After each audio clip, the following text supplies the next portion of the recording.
ಎಲ್ಲರಿಗೂ ವೇದಾಸ್ ಅಭಿರುಚಿ ಚಾನಲ್ಗೆ ಸ್ವಾಗತ. ನಾನಿವತ್ತು ನಮ್ಮ ಅಜ್ಜಿ ಸ್ಪೆಷಲ್ ರೆಸಿಪಿ ಖಾರ ಚಟ್ನಿ ಮಾಡ್ತಾಯಿದ್ದೀನಿ. ನಾನಿವತ್ತು 2 ಥರದ ಖಾರ ಚಟ್ನಿ ಮಾಡ್ತಾಯಿದ್ದೀನಿ. ಅದರಲ್ಲಿ ಫಸ್ಟ್ ಯಾವ ಥರ ಮಾಡೋದು ಅಂತ ನೋಡೋಣ. ನಾನು 15 ಬ್ಯಾಡಗಿ ಮೆಣಸಿನ್ಕಾಯಿ, 5 ಗುಂಟೂರು ಮೆಣಸಿನ್ಕಾಯಿ ತೊಗೊಂಡಿನಿ. ನಿಮಗೆ ಖಾರ ಜಾಸ್ತಿ ಬೇಕು ಅಂತಂದರೆ ಅರ್ಧ ಬ್ಯಾಡಗಿ ಮೆಣಸಿನ್ಕಾಯಿ, ಅರ್ಧ ಗುಂಟೂರು ಮೆಣಸಿನ್ಕಾಯಿ ತಗೊಳ್ಳಿ. ಬ್ಯಾಡಗಿ ಮೆಣಸಿನ್ಕಾಯಿ ಕಲರ್ ಕೊಡುತ್ತೆ, ಗುಂಟೂರು ಮೆಣಸಿನ್ಕಾಯಿ ಖಾರ ಕೊಡುತ್ತೆ. ನಮ್ಮ ಮನೇಲಿ ಖಾರ ಕಡಿಮೆ ತಿಂತಾರೆ, ಹಾಗಾಗಿ ನಾನು ಬ್ಯಾಡಗಿ ಮೆಣಸಿನ್ಕಾಯಿ ಸ್ವಲ್ಪ ಜಾಸ್ತಿ ತೊಗೊಂಡಿದ್ದೀನಿ, ಗುಂಟೂರು ಕಡಿಮೆ ತೊಗೊಂಡಿದ್ದೀನಿ. ಫಸ್ಟ್ ಒಂದು ಪಾತ್ರೆಯಲ್ಲಿ ನೀರು ಹಾಕಿ ಕುದಿಯೋಕ್ಕಿಡಿ. ಅದು ಕುದಿಯೋಷ್ಟರಲ್ಲಿ ಮೆಣಸಿನ್ಕಾಯಲ್ಲಿರೋ ಬೀಜನ ಎಷ್ಟಾಗುತ್ತೋ ಅಷ್ಟು ತಕ್ಕೊಳ್ಳಿ. ಇವಾಗ ನೀರು ಕುದೀತಾ ಇದೆ, ಗ್ಯಾಸ್ ಆಫ್ ಮಾಡಿ ಮೆಣಸಿನ್ಕಾಯಿ ಹಾಕಿ 20 ನಿಮಿಷ ಚೆನ್ನಾಗಿ ನೆನೆಯೋಕ್ಕೆ ಬಿಟ್ಬಿಡಿ. ಖಾರ ಚಟ್ನಿ ಮಾಡೋಕ್ಕೆ ಏನೇನು ಬೇಕು ಅಂತ ಅಂದರೆ 20 ನಿಮಿಷ ನೆನೆಸಿಟ್ಕೊಂಡಿರೋ ಬ್ಯಾಡಗಿ ಮತ್ತು ಗುಂಟೂರು ಮೆಣಸಿನ್ಕಾಯಿ, ಉಪ್ಪು. ನೀವು ತುಂಬ ದಿನ ಚಟ್ನಿನ ಸ್ಟೋರ್ ಮಾಡ್ತೀರಾ ಅಂತಂದರೆ ಕಲ್ಲುಪ್ಪು ಹಾಕ್ಕೊಳ್ಳಿ. ಕೊತ್ತಂಬರಿ ಕಾಳು 1 ಟೇಬಲ್ ಸ್ಪೂನ್, ಕರಿಬೇವಿನ ಸೊಪ್ಪು, ಕೊತ್ತಂಬರಿ ಸೊಪ್ಪು, ಒಂದು ದೊಡ್ಡ ಗಡ್ಡೆ ಬೆಳ್ಳುಳ್ಳಿ, ಬೆಲ್ಲ 2 ಟೇಬಲ್ ಸ್ಪೂನ್, ಒಂದು ನಿಂಬೆಹಣ್ಣಿನ ಗಾತ್ರದಷ್ಟು ಹುಣಸೆ ಹಣ್ಣು ತೊಗೊಳ್ಳಿ. ನೀವು ಮೆಣಸಿನ್ಕಾಯಿ ಎಷ್ಟು ತೊಗೊತೀರೋ ಅದ್ರ 2ರಷ್ಟು ಈರುಳ್ಳಿ ತೊಗೋಬೇಕು. ಇವಾಗ ಹೇಗೆ ಮಾಡೋದು ಅಂತ ನೋಡೋಣ. ಒಂದು ಮಿಕ್ಸಿ ಜಾರ್ ತೊಗೊಂಡು ನೆನೆಸಿಟ್ಕೊಂಡಿರೋ ಮೆಣಸಿನ್ಕಾಯಿ, ಉಪ್ಪು, ಕೊತ್ತಂಬರಿ ಕಾಳು ಹಾಕಿ ಮೆಣಸಿನ್ಕಾಯಿ ನೆನೆಸಿಟ್ಕೊಂಡಿರೋ ನೀರಿರುತ್ತಲ್ಲ ಆ ನೀರನ್ನ ಸ್ವಲ್ಪ ಸ್ವಲ್ಪ ಹಾಕಿ ಫುಲ್ ನುಣ್ಣಗೆ ರುಬ್ಕೊಳ್ಳಿ. ಇವಾಗ ಒಂದು ಪಾತ್ರೆ ತೊಗೊಂಡು ಈರುಳ್ಳಿ, ಬೆಳ್ಳುಳ್ಳಿ, ಬೆಲ್ಲ, ಹುಣಸೆಹಣ್ಣು, ಕರಿಬೇವಿನ ಸೊಪ್ಪು, ಕೊತ್ತಂಬರಿ ಸೊಪ್ಪು, ನಾವು ರುಬ್ಕೊಂಡಿರೋ ಪೇಸ್ಟ್ ಎಲ್ಲ ಹಾಕಿ ಸ್ಪೂನಲ್ಲಿ ಚೆನ್ನಾಗಿ ಮಿಕ್ಸ್ ಮಾಡ್ಕೊಳ್ಳಿ. ಕೈಯಲ್ಲಿ ಮಿಕ್ಸ್ ಮಾಡ್ಕೊಳಕ್ಕೆ ಹೋಗಬೇಡಿ, ಕೈ ಉರಿಯುತ್ತೆ. ಎಲ್ಲ ಚೆನ್ನಾಗಿ ಮಿಕ್ಸ್ ಮಾಡ್ಕೊಳ್ಳಿ. ಮಿಕ್ಸ್ ಮಾಡ್ಕೊಂಡಾದ್ಮೇಲೆ ಸ್ವಲ್ಪ ಸ್ವಲ್ಪನೇ ಮಿಕ್ಸಿ ಜಾರ್ಗೆ ಹಾಕಿ ಫುಲ್ ಫೈನ್ ಪೇಸ್ಟಾಗಿ ರುಬ್ಕೊಳ್ಬೇಕು.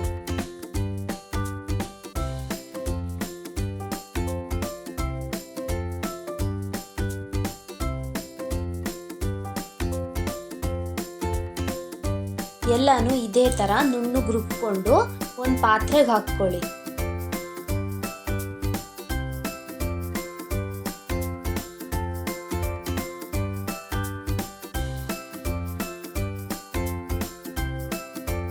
ಇವಾಗ ಒಂದು ದಪ್ಪ ತೊಳೆದು ಪಾತ್ರೆ ತಗೊಳ್ಳಿ.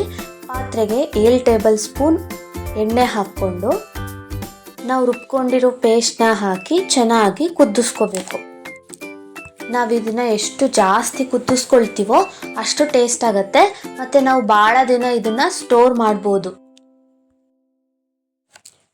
ನೋಡಿ ಇವಾಗೆಲ್ಲ ಚೆನ್ನಾಗಿ ಎಣ್ಣೆ ಕುಟ್ಕೊಂಡಿದೆ. ಇವಾಗ ಸ್ವಲ್ಪ ಟೇಸ್ಟ್ ನೋಡಿ, ಇನ್ನೂ ಸ್ವಲ್ಪ ಉಪ್ಪು ಬೇಕಂದರೆ ಹಾಕ್ಕೊಳ್ಳಿ. ಉಪ್ಪು, ಬೆಲ್ಲ ಇನ್ನೂ ಸ್ವಲ್ಪ ಬೇಕಾದರೆ ಹಾಕ್ಕೊಳ್ಳಿ. ಈ ಖಾರ ಚಟ್ನಿ ಅಂತಂದರೆ ನಮ್ಮ ಮನೇಲಿ ಎಲ್ಲರಿಗೂ ತುಂಬಾ ಇಷ್ಟ. ಹುಳಿ ಹುಳಿ, ಖಾರ ಖಾರ, ಸ್ವೀಟಾಗಿ ಸೂಪರಾಗಿರುತ್ತೆ. ಅನ್ನ, ರೊಟ್ಟಿ, ಚಪಾತಿ, ಬ್ರೆಡ್ಡು, ದೋಸೆ, ಇಡ್ಲಿ ಎಲ್ಲದಕ್ಕೂ ಇದು ಸೂಪರ್ ಕಾಂಬಿನೇಷನ್ನು. ಬ್ರೆಡ್ಡಿಗೆ ಈ ಖಾರ ಚಟ್ನಿ ಹಚ್ಕೊಂಡು ತಿನ್ನಿ, ತುಂಬಾ ಚೆನ್ನಾಗಿರುತ್ತೆ. ಈ ಚಟ್ನಿ ಕುದಿಬೇಕಾದ್ರೆ ಸ್ವಲ್ಪ ಸಿಡಿಯತ್ತೆ, ಹುಷಾರಾಗಿ ಮಿಕ್ಸ್ ಮಾಡ್ಕೊಳ್ಳಿ.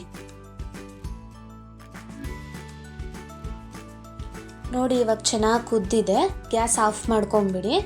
ನೀವು ಈ ಚಟ್ನಿನ 2 ಮಂತ್ಸ್ ಸ್ಟೋರ್ ಮಾಡ್ಬೋದು, ಏನೂ ಆಗೋದಿಲ್ಲ. ಇನ್ನೊಂದು ಥರದ ಖಾರ ಚಟ್ನಿ ಹೇಗೆ ಮಾಡೋದು ಅಂತ ನೋಡೋಣ. ಅದಕ್ಕೆ ಏನೇನು ಬೇಕು ಅಂದರೆ 8 ಮೀಡಿಯಮ್ ಸೈಜ್ ಈರುಳ್ಳಿ, 15 ಬ್ಯಾಡಗಿ ಮೆಣಸಿನ್ಕಾಯಿ, ಕಡಲೆಬೇಳೆ 1 ಟೇಬಲ್ ಸ್ಪೂನ್, ಉದ್ದಿನಬೇಳೆ 1 ಟೇಬಲ್ ಸ್ಪೂನ್, ಕರಿಬೇವಿನ ಸೊಪ್ಪು, ಕೊತ್ತಂಬರಿ ಸೊಪ್ಪು, ಬೆಲ್ಲ 2 ಟೇಬಲ್ ಸ್ಪೂನ್, ಒಂದು ನಿಂಬೆಹಣ್ಣಿನ ಗಾತ್ರದಷ್ಟು ಹುಣಸೆ ಹಣ್ಣು, 1 ಗಡ್ಡೆ ಬೆಳ್ಳುಳ್ಳಿ, ಕಲ್ಲುಪ್ಪು 1 ಟೇಬಲ್ ಸ್ಪೂನ್, ಸಾಸಿವೆ, ಜೀರಿಗೆ. ಪಾತ್ರೆಗೆ ಒಣಮೆಣಸಿನ್ಕಾಯಿ ಹಾಕ್ಕೊಂಡು ಅದು ಕ್ರಿಸ್ಪಿ ಆಗೋವರೆಗೂ ಫ್ರೈ ಮಾಡಿ ಒಂದು ತಟ್ಟೆಗೆ ಹಾಕಿ ಹಾರಕ್ಕೆ ಬಿಟ್ಬಿಡಿ. ಆಮೇಲೆ ಅದೇ ಪಾತ್ರೆಯಲ್ಲಿ 2 ಟೇಬಲ್ ಸ್ಪೂನ್ ಎಣ್ಣೆ ಹಾಕ್ಕೊಂಡು ಈರುಳ್ಳಿನ ಚೆನ್ನಾಗಿ ಫ್ರೈ ಮಾಡ್ಕೊಳ್ಳಿ.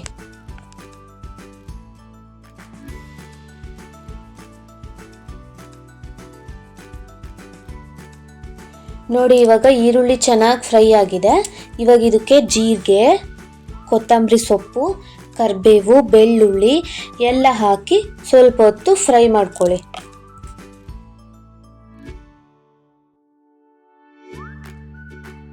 ಚೆನ್ನಾಗಿ ಫ್ರೈ ಮಾಡ್ಕೊಂಡಾದ್ಮೇಲೆ ಅದನ್ನು ಬೇರೆ ಪ್ಲೇಟಿಗೆ ಹಾಕ್ಕೊಂಡು ಸ್ವಲ್ಪ ಹೊತ್ತು ತಣ್ಣಗಾಗಕ್ಕೆ ಬಿಡಿ. ಅದು ತಣ್ಣಗಾದ್ಮೇಲೆ ಫಸ್ಟು ಮೆಣಸಿನ್ಕಾಯಿನ ಹಾಕ್ಕೊಂಡು ಪೌಡರ್ ಮಾಡ್ಕೊಳ್ಳಿ. ಆಮೇಲೆ ಫ್ರೈ ಮಾಡ್ಕೊಂಡಿರೋ ಈರುಳ್ಳಿ, ಹುಣಸೆ ಹಣ್ಣು, ಕಲ್ಲುಪ್ಪು, ಬೆಲ್ಲ ಎಲ್ಲ ಹಾಕ್ಕೊಂಡು ನೀರು ಹಾಕದೆ ಫುಲ್ ನುಣ್ಣಗೆ ರುಬ್ಕೋಬೇಕು. ಇವಾಗ ಒಂದು ಪಾತ್ರೆಯಲ್ಲಿ ಎಣ್ಣೆ ಹಾಕಿ, ಎಣ್ಣೆ ಕಾದ್ಮೇಲೆ ಸಾಸಿವೆ ಹಾಕಿ, ಅದು ಸಿಡಿದ್ಮೇಲೆ ಕಡಲೆಬೇಳೆ, ಉದ್ದಿನಬೇಳೆ ಹಾಕಿ ಅದು ಕಂದು ಬಣ್ಣ ಬರೋವರೆಗೂ ಫ್ರೈ ಮಾಡ್ಕೊಳ್ಳಿ. ಆಮೇಲೆ ಜೀರಿಗೆ, ಕರಿಬೇವಿನ ಸೊಪ್ಪು ಮತ್ತು ನಾವು ರುಬ್ಕೊಂಡಿರೋ ಪೇಸ್ಟ್ ಎಲ್ಲ ಹಾಕಿ ಚೆನ್ನಾಗಿ ಮಿಕ್ಸ್ ಮಾಡ್ಕೊಳ್ಳಿ. ಈ ಚಟ್ನಿ ಕೂಡ ಅಷ್ಟೇ, ಟೇಸ್ಟ್ ತುಂಬಾ ಚೆನ್ನಾಗಿರುತ್ತೆ. ನೀವು ಜಾಸ್ತಿ ದಿನ ಇಟ್ಕೊಳ್ತೀರಾ ಅಂತಂದರೆ ಇನ್ನೊಂದು ಸ್ವಲ್ಪ ಎಣ್ಣೆ ಹಾಕ್ಕೊಂಡು ಕುದಿಸ್ಕೊಳ್ಳಿ. ನಾನು ಸ್ವಲ್ಪನೇ ಮಾಡಿದ್ದೀನಿ, ಹಾಗಾಗಿ ನಾನು ಜಾಸ್ತಿ ಎಣ್ಣೆ ಹಾಕಿಲ್ಲ. ಈ ಚಟ್ನಿನ ಹೇಗೆ ಮಾಡೋದು ಅಂತ ನಮ್ಮ ಅತ್ತೆ ಹೇಳಿಕೊಟ್ರು. ನಾವು ಮನೇಲಿ ಇದನ್ನ ಜಾಸ್ತಿ ಮಾಡ್ತೀವಿ. ಖಾರದ ರೊಟ್ಟಿ, ಚಪಾತಿ, ದೋಸೆಗೆ ತುಂಬ ಚೆನ್ನಾಗಿರುತ್ತೆ.